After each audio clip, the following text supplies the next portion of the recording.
ये नारे, ये बयानों के जरिए दी जा रही बद्दुआएं किसके लिए?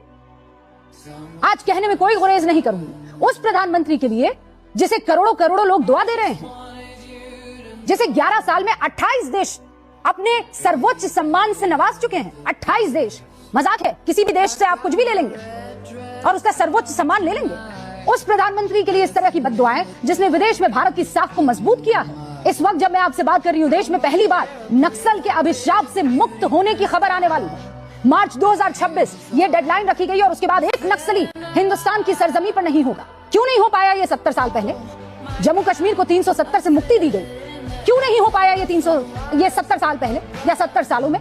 देश जिस दंश को आजादी के वक्त से ढो रहा था, मतलब वो जो कर्ज था ना, विरासत में मिला था बाकी सरकारों से, नरेंद्र मोदी को, उसे सूद समेत चुकता करने वाले को आप कब्र में पहुंचाना चाह रहे हैं। उज्ज्वला योजना 1 मार्च 2025 तक भारत में लगभग 33 करोड़ उपभोक्ता इसके हो गए। 2014 में प्रधानमंत्री देश को खुले में शौच से मुक्त करने का दावा कर चुके हैं। अक्टूबर 2019 में देश खुले में शौच से मुक्त कर दिया जाता है। गरीब को अपने घर योजना के तहत ग्रामीण भारत में करीब 3 करोड़ लोगों को घर दे दिया जाता है। इसमें किसी जाति, किसी धर्म का भेदभाव नहीं देखा जाता। सालों से लटके राम मंदिर का भव्य निर्माण हो जाता है। पीएम मोदी के कार्यकाल में भारत 4थे नंबर की अर्थव्यवस्था बन जाता है। मोदी के नेतृत्व का लोहा दुनिया ने तब भी माना जब कोविड नियंत्रण से बाहर हो चुका। वसुधैव कुटुंबकम के संदेश के साथ 70 से ज्यादा देशों को मुफ्त वैक्सीन बांटी। आजादी के 70 साल बाद 18,000 से ज्यादा गांव में बिजली पहुंचाई गई। भगीरथ प्रयास हो, ये काम ऐसे ही नहीं होते हैं।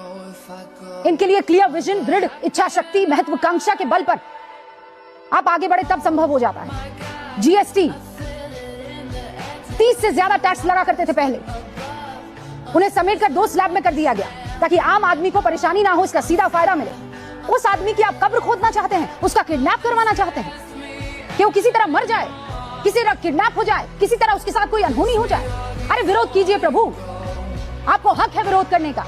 नीतियों का विरोध कीजिए, पूछिए कड़े सवाल, लेकिन किसी शख्स से ऐसी क्या नफरत कि उसकी मां को आप जन्नत से निकाल लाते हैं और आप अजीबोगरीब वीडियो बनाने लगते हैं, नारेबाजी करने लगते हैं।